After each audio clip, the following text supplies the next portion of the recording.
Welcome guys to today's question. Today we have decided to do a question on differentiation. Differentiation is our topic in Form 4, topic number 8. And the question that we are dealing with today is the displacement s meters covered by a moving particle after time t seconds is given by s is equals to 2t cubed plus 4t squared minus 8t plus 3. Find question number A, velocity at t is equals to 4. And number 2, velocity at t is equals to 5. Question number B, instant at which, find the instant at which the particle is at rest. So in this case, we need to have the knowledge on how we come up with our velocity, considering the first question. And we usually have these initials. So we usually use, so this is SVA. This one represents displacement. This one represents velocity. This one represents acceleration. So moving this way, we usually have differentiation.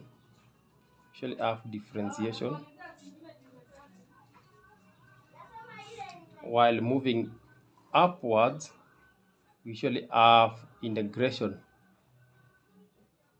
So these are initials that will help students to be able to know if a question is to differentiate or it is needed for integration or differentiation. So in our case, we are differentiating our displacement to get velocity, and in this case we must find the gradient of our function. So our gradient of this function ds dt, so in this case we are differentiating our function s with respect to t. So that is why we are writing ds dt.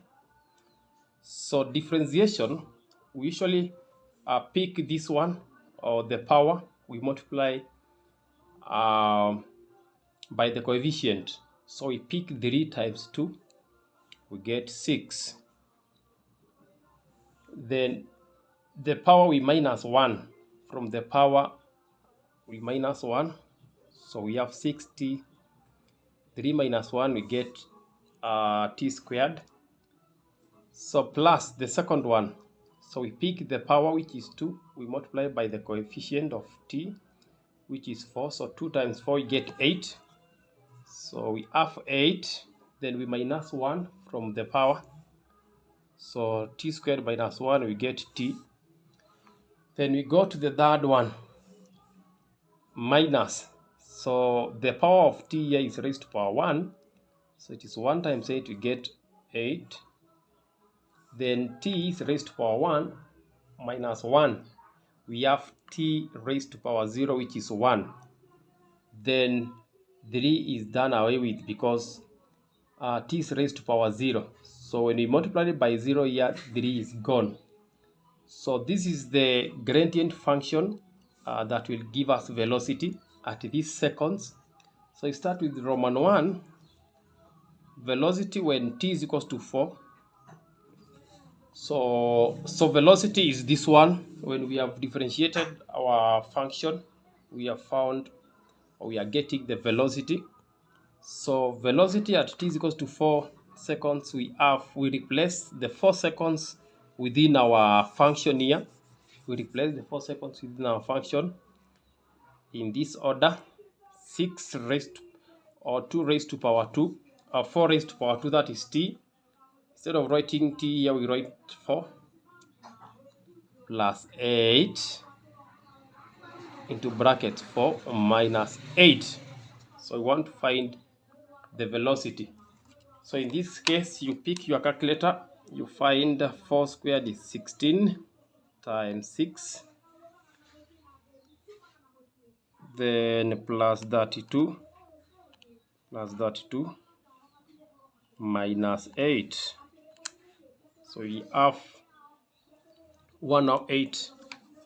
So the velocity is 108 meters per second. So that is the velocity when t is equals to 4.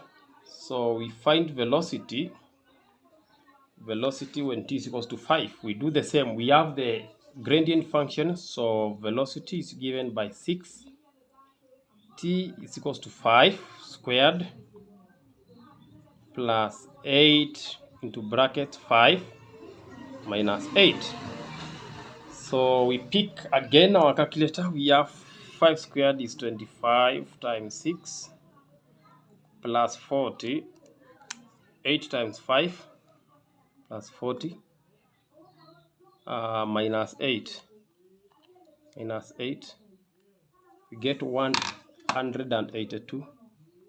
182 meters per second. So that is the velocity at t is equals to 5. Velocity at t is equals to 5.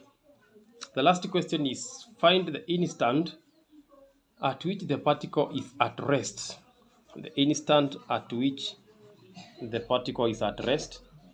So for us to find the instant at which the particle is at rest, we must be able to know that the particle is always at rest when the velocity is 0.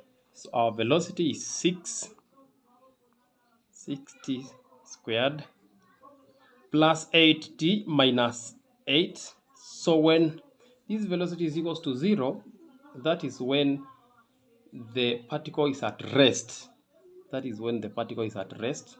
So we now work out this one. This is a quadratic equation. We work out using any method to find the values of t, or that instant, the time at when the particle is at rest. So here we divide by 2. It's common, 2. 2. So we have 3. This one is 4. This one is also 4. So we have 3t squared plus 4t minus 4. So the equation that we are having is 3t squared plus 4t minus 4 is equals to 0.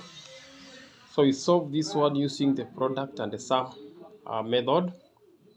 So the product is 3 times negative 4. Product we get negative 12, while the sum is positive 4.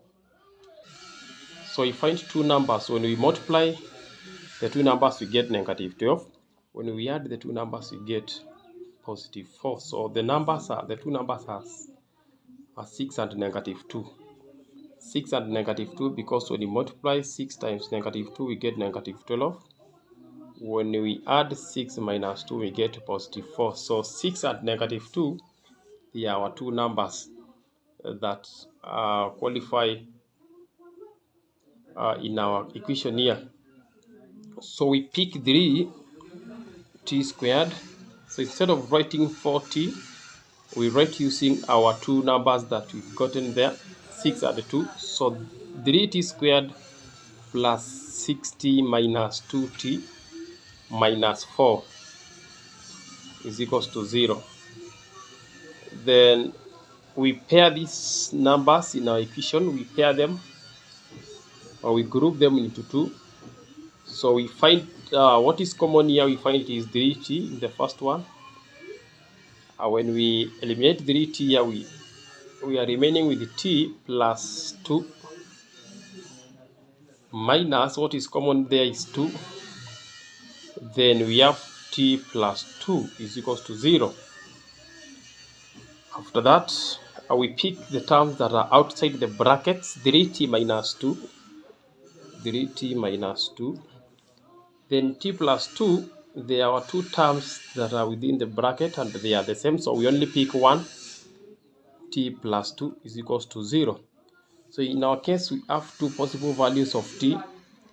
In this case, the first possible term is 3t is equals to positive 2. We divide by 3, So t is equals to 2 over 3, or t is equals to negative 2.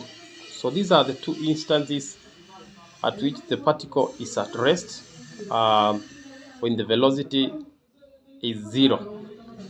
Thank you for watching. Remember to comment, like, share and subscribe to this channel to get more educational content. Thank you.